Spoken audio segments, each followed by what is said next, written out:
What's up, YouTube? I'm about to do struts on this Toyota Rav4. I gotta do the front strut and the rear struts and also the front sway bar links. But it's a very cold day today. Now outside is actually 10 degrees. Real feel -10. In my garage 26 degrees. As you can see. Now this is going to give me the perfect opportunity to test out my new heater. So I'll try to get that going. And I'm just going to bump it up. I'll set it to like 85. And I'll give that some time and let that warm up. So here I am about to change the shocks. Still freezing outside. And the reason I'm changing it is there's oil. You can see how that's shiny. That's all oil. I have a brand new strut assembly and I'm about to replace that. Now pretty much to replace this I only need maybe 3 or 4 pieces of tool, and I need a 22 mil, I need a 14 mil 22 open or box end, and I'm also going to need a 6 millimeter to fit in this right here so I could take the sway bar link off. The 22 is for this nut, and I'm going to remove this one and that one, the upper and lower one. On the opposite end is the bolt. That's where I need the open end or the box end just to hold it while I take this off. Here I need a 14 millimeter, and here I need a 14 mil, and that's just to remove the lines that's attached to the strut. And these are just clips, so it's just to unclip these. I have another video on replacing the struts and shocks, and this is a Toyota Rav4 2014. I have another video on replacing the front and rear shocks and struts, so you could watch that video. I have a lot more details in that video. Here I'm just pointing out what's needed and what has to be done, what has to be removed, and I'm just gonna go through it and show footage. Like I said, it is cold today. And then up top, the upper shock mount, I gotta remove these 3 nuts that holds it. So it's 1 here, 2, and the 3rd one is right here. And these are also 14 mil. Sometimes on the lower mount for the strut assembly, some vehicles have an adjustment for the camber, which is when the wheel pivots in and out. And what I do, just to be on the safe side, I use something to scribe it. So or you could use a marker, anything that would leave a mark. So if you see, I put a line right here, and then across I put a line here. So when I put this back, I line the bolt up just like that, and then I'll put the nut on the other side. And I did the same thing for the one on the bottom. If you look, you could see the line here, and then I put another line on the side just in case there is a camber adjustment. Then it'll be where it was or very close to it, and then if anything feels off, the customer or you just take the vehicle for a wheel alignment. So for starters, I'm going to remove all the lines, so the 14 mil. And it's very good to have one of these extended flex head wrench. These are Icons. I got these from Harbor Freight a couple of years now, and I have abused these things. I use these things for stuff that I'm not supposed to, but it works.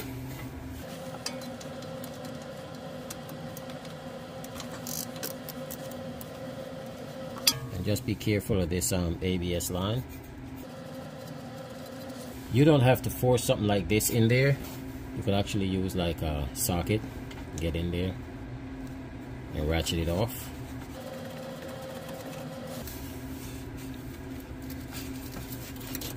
And this just pulls right out. This comes off, and this is a clip.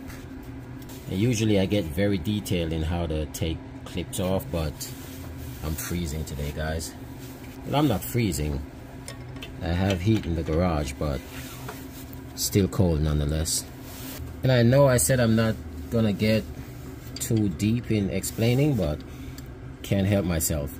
Now I got a flathead screwdriver, and for this clip right here, there's a little slot, if you could see. Get the screwdriver in there like so, twist, and it pops open. And once it's open, take this off. Now you can see everything is separated. Be very careful with this line, the ABS line. Very, very careful. I'll try to remove this and put on the new strut assembly, but hopefully the new one comes with it. These are very brittle. Sometimes you try to pop them out and they don't work, or they break. Before I take this whole thing out, I'm gonna get the new one, and I'm gonna just hold it up and compare, make sure like these brackets that holds the line, make sure this bracket that the sway bar is attached to is, you know, is in the same position. Some vehicles, everything else might be identical, but this bracket, it may be facing the other way. So you just got to make sure all that's correct before I go ahead and start taking everything apart and taking it off. Next thing is to remove the sway bar link. I'm going to change these, but I'll remove it anyway just to show how it's removed. And this is the 17 mil, and I'm going to use a long Allen key. So you see it fits right in the slot here, and all that does, when you start backing the nut off, it tends to spin the joint that's in the ball joint, and then the whole thing turns. So to prevent that, they made a slot so you could hold it while you ratchet this off.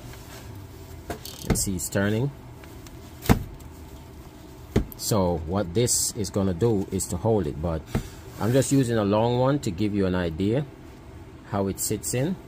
And this is the actual one I'm gonna use, the shorter one. So I put the short end in, I let it rotate as I'm turning it.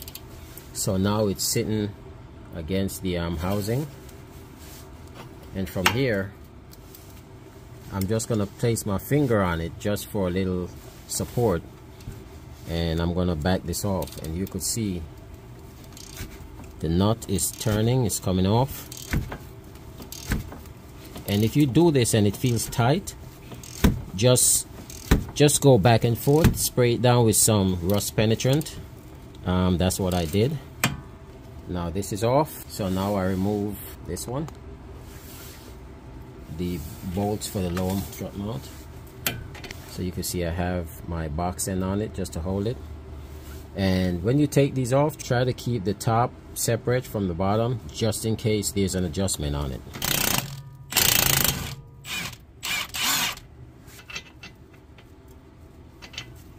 Remember, the mark is right here.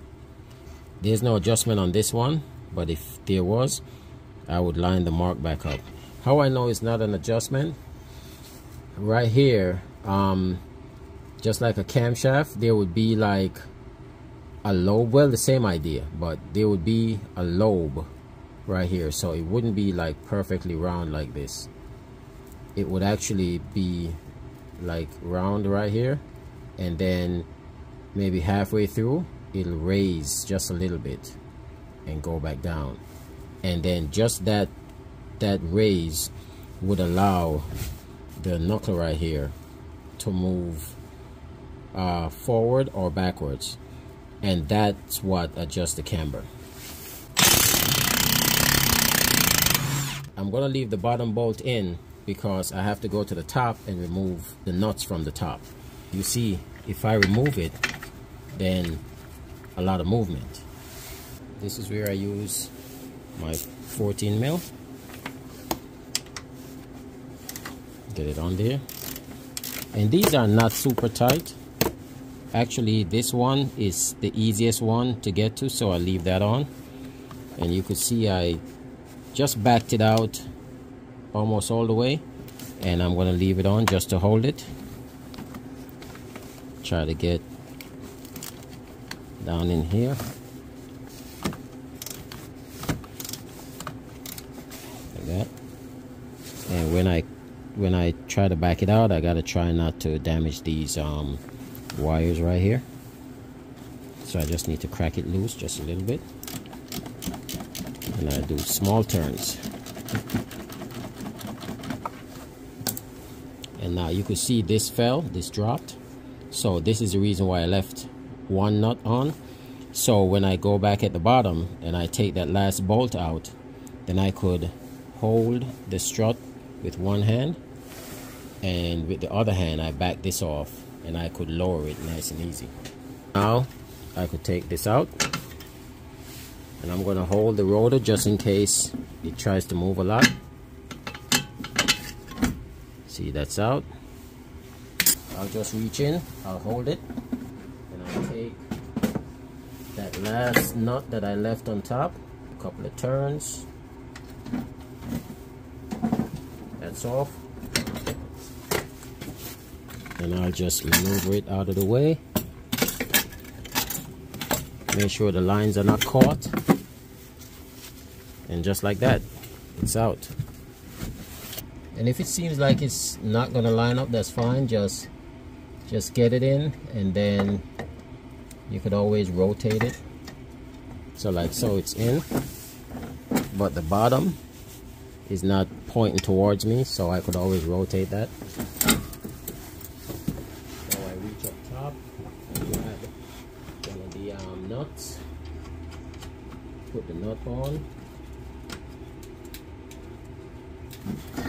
Now I could let it go, and it's holding it. Now I come back to the bottom, and this is where I said it's not lined up. So all I gotta do is twist it and get it to be straight.